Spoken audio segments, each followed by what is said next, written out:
ইয়া ফাত্তাহু 21 বার পাঠ করে ফু দিলে কি হয়? আমি আবার বলছি, ইয়া ফাত্তাহু 21 বার পাঠ করে ফু দিলে কি হয়? খুবই দামি এবং গুরুত্বপূর্ণ আমলটি। এই আমলটি আপনি শিখে রাখুন, আপনার কাজে লাগবে। আমলটি করে যখন আপনি উপকার পাবেন, আপনি আনন্দে আত্মহারা হয়ে যাবেন। আপনি মনে মনে বলবেন, আমলটি আরো আগে আমি কেন পাই? কোনো সমস্যা নেই, আপনি পেয়ে গেছেন, এখন আমলটি করুন। প্রিয় ভাই বোনেরা, আমলটি কখন কিভাবে করবেন, কোন নিয়মে করবেন, আমলটি করে কিভাবে উপকৃত হবেন, আমি শুরু থেকে শেষ পর্যন্ত আপনাদেরকে বলে দিচ্ছি। আপনারা সঠিক নিয়মে আমলটি করতে পারবেন। প্রিয় ভাই বোনেরা, শুরুতেই বলবো আমলটি কেমন করে করবেন, তারপরে বলে দিব আমলটি করে কিভাবে আপনি উপকৃত হবেন। তাহলে চলুন কিভাবে আমলটি করতে হয় জেনে নেওয়া যাক। যখন আপনি আমলটি করবেন, এর পূর্বে আপনাকে অবশ্যই পবিত্রতা অর্জন করতে হবে এবং উত্তম পোশাক পরিধান করতে হবে। উত্তম পোশাক পরিধান করবেন, পবিত্রতা অর্জন করে তারপরে কিবলামুখী হয়ে পবিত্র স্থানে আপনি বসবেন এবং নির্জন একটি জায়গায় বসবেন। যে সময় আপনি আমলটি করবেন তখন যেন কেউ আপনাকে ডিস্টার্ব না করে। আর যত ধরনের আপনার মাথার মধ্যে টেনশন রয়েছে, পেরেশানি, হতাশা সব দূর করে দেবে। শুধু যে আমলটি করবেন সেই চিন্তা যেন আপনার মাথায় থাকে, আপনাকে খেয়াল করতে হবে। প্রিয় ভাই বোনেরা, এভাবে যখন আপনি মনকে স্থির করে বসবেন, সর্বপ্রথম কি পাঠ করবেন? আপনার জীবনের সমস্ত গুনার কথা স্মরণ করে ক্ষমা প্রার্থনা করবেন। আস্তাগফিরুল্লাহ রাব্বি মিন কুল্লি যামবি ওয়া আতুবু ইলাইহি লা হাওলা ওয়া লা কুওয়াতা ইল্লা বিল্লাহিল আলিয়্যিল আযীম। এভাবে যখন ইস্তেগফার পাঠ করা হয়ে যাবে, তারপরে নবী সাল্লাল্লাহু আলাইহি ওয়াসাল্লাম মুহাব্বত নিয়ে 3 বার দুরূদ শরীফ পাঠ করবেন, সাল্লাল্লাহু আলাইহি ওয়াসাল্লাম, সাল্লাল্লাহু আলাইহি ওয়াসাল্লাম, সাল্লাল্লাহু আলাইহি ওয়াসাল্লাম। এবং যখন ইস্তেগফার এবং দুরূদ শরীফ পাঠ করা হয়ে যাবে, তারপরে সেই নামটি পাঠ করবেন। যখন পাঠ করবেন মনে মনে চিন্তা করবেন কোন উদ্দেশ্যের জন্য আপনি আমলটি করতেছেন। রব্বি কারীমের কাছে বলবেন, হে আল্লাহ, আমার আমলকে কবুল করুন, সময়কে কবুল করুন এবং আমার সমস্যার সমাধান করুন। এভাবে রব্বি কারীমের কাছে বলবেন। আর রব্বি কারীমের নাম যদি আপনি নিতে পারেন, তার নামের জিকির যদি করতে পারেন, এমনিতেই তিনি খুশি হয়ে যান। তখন আপনি যা চাইবেন তাই রব্বি কারীম দান করবেন। তার কারণ রব্বি কারীম বলেন, আমার সুন্দর সুন্দর নাম রয়েছে, সেই সুন্দর সুন্দর নাম ধরে ধরে তোমরা ডাকো। যখন আমাকে ডাকবে আমি ডাকের সাথে সাথে সাড়া দেই। উদউনি আস্তাজিব লাকুম, আমাকে ডাকো আর আমি ডাকের সাথে সাথে তোমাদের সাড়া দেই। সুবহানাল্লাহি ওয়া বিহামদিহি। প্রিয় ভাই বোন, এমন কোনো কিছু পাবেন, প্রিয় ভাই বোন, এমন কাউকে পাবেন না পৃথিবীতে আপনার ডাকের সাথে সাথে সে সবকিছুই সে সমাধা করে দেবে, সহজ করে দেবে। শুধু একজনই পারেন, তিনি হলেন রব্বি কারীম, আল্লাহ রব্বুল আলামিন, আমাদের খালিক, আমাদের মালিক, আমাদের হায়াত দাতা, আমাদের রিজিক দাতা। তিনি সবকিছু পারেন। প্রিয় ভাই বোনের, এই জন্য সবকিছু তার কাছে চাইতে হবে। ওয়ালিল্লাহি খাযাইনুস সামাওয়াতি ওয়াল আরদ, তার কারণ হলো আসমান এবং জমিনের সব ধরনের ধন ভান্ডার হলো রব্বি কারীমের কাছে। এই জন্য যার কাছে সবকিছু থাকে তার কাছে চাওয়া, এটাই তো বুদ্ধিমানের কাজ। এই জন্য দুনিয়ার মানুষের কাছে আপনি চাইবেন না, রব্বে কারীমের কাছে চাইবেন, তারা শরণাপন্ন হবেন, তিনি সবকিছু ব্যবস্থা করে দেন। সুবহানাল্লাহ বিহামদিহি। এই জন্য সদা সর্বদা তার কাছেই চাইতে হবে, তার শরণাপন্নই হতে হবে। প্রিয় ভাই বোনেরা, এই জন্য রব্বে কারীমের কাছে বলবেন, তার নামের তাসবিহ পাঠ করবেন, জিকির করবেন, তার নামকে বেশি বেশি স্মরণ করবেন, তাকে বেশি বেশি স্মরণ করবেন। আপনার সবকিছু রব্বে কারীম সহজ করে দিয়েছেন। ভাই বোনেরা, এভাবে ইস্তেগফার দুরূদ শরীফ পাঠ করে তারপরে সেই নামটি পাঠ করবেন। নামটি পাঠ করে পরবর্তীতে কি করবেন আমি বলে দিচ্ছি, আগে সেই নামটি বলে নিই। যেমন বিসমিল্লাহির রহমানির রহিম, ইয়া ফাত্তাহু ইয়া আল্লাহ, ইয়া ফাত্তাহু ইয়া আল্লাহ, ইয়া ফাত্তাহু ইয়া আল্লাহ, ইয়া ফাত্তাহু ইয়া আল্লাহ, ইয়া ফাত্তাহু ইয়া আল্লাহ, ইয়া ফাত্তাহু ইয়া আল্লাহ। এবার যখন পাঠ করা হয়ে যাবে একটু ফু দিবেন, তারপর আপনি আবারও পাঠ করবেন, বিসমিল্লাহির রহমানির রহিম, ইয়া ফাত্তাহু ইয়া আল্লাহ, ইয়া ফাত্তাহু ইয়া আল্লাহ, ইয়া ফাত্তাহু ইয়া আল্লাহ, ইয়া ফাত্তাহু ইয়া আল্লাহ, ইয়া ফাত্তাহু ইয়া আল্লাহ, ইয়া ফাত্তাহু ইয়া আল্লাহ।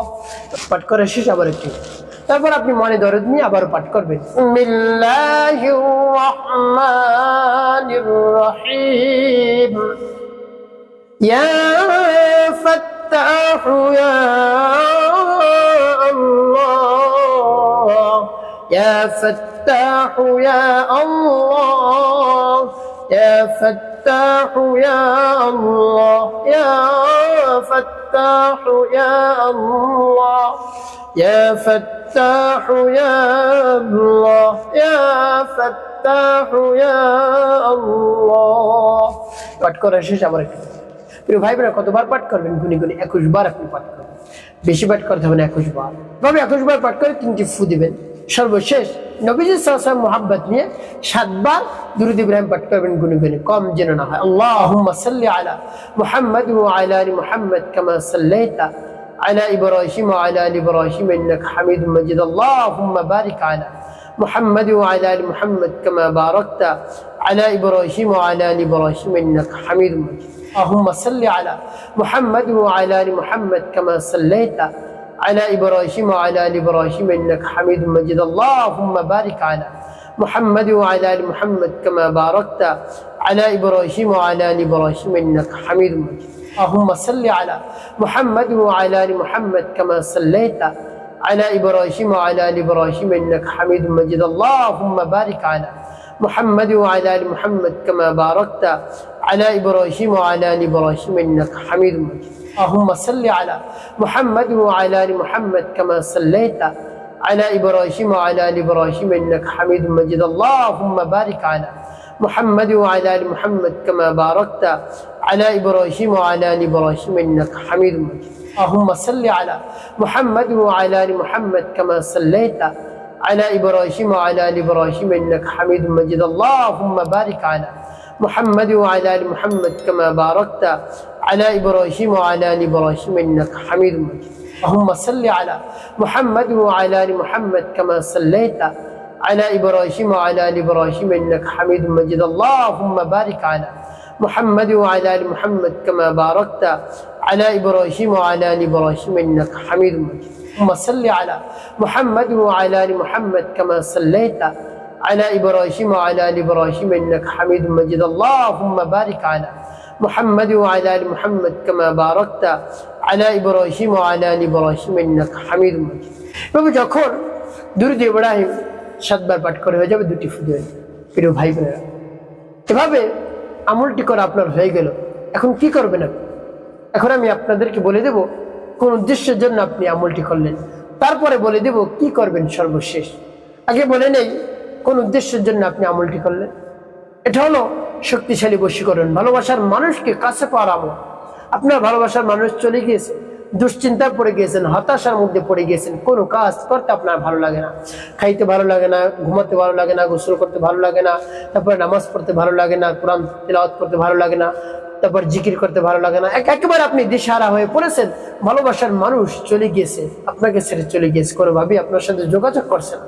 আপনি আমলটি করুন, আপনার কাছে ফোন দিবে, যতক্ষণ ফোন না দিবে, কথা না বলবে, সে থাকতেই পারবে না, আপনার কাছে চলে আসবে। যদি দূরে থাকে, আপনার সাথে মোবাইলে কথা বলে সে শান্ত হবে, এর আগে শান্ত হবে না ইনশাআল্লাহ। আপনি এভাবে আমলটি করে দেখুন। প্রিয় ভাই বোন, এভাবে স্বামী স্ত্রীর মধ্যেও যদি ঝগড়াঝাটি হয়, মনোমালিন্য হয়, সংসারে অশান্তি, এভাবে আমলটি করতে হবে।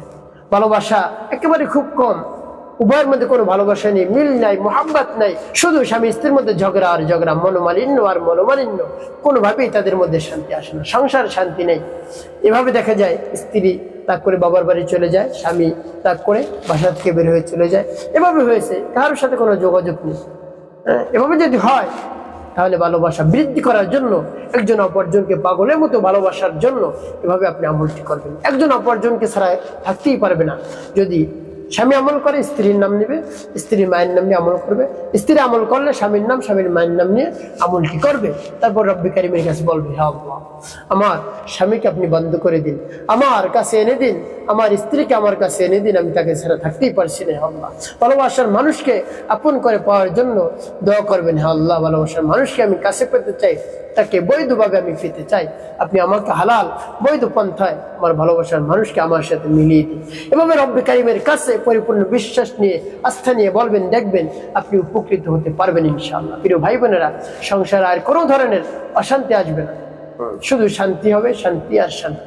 প্রিয় ভাই বোনের, একটি কথা মনে রাখতে হবে, 5 ওয়াক্ত নামাজ আপনাকে আদায় করতে হবে, মানুষের কল্যাণে খিদমত কাজ করবেন, অবশ্যই আপনার জীবন হবে সুখময় এবং শান্তিপূর্ণ ইনশাআল্লাহ।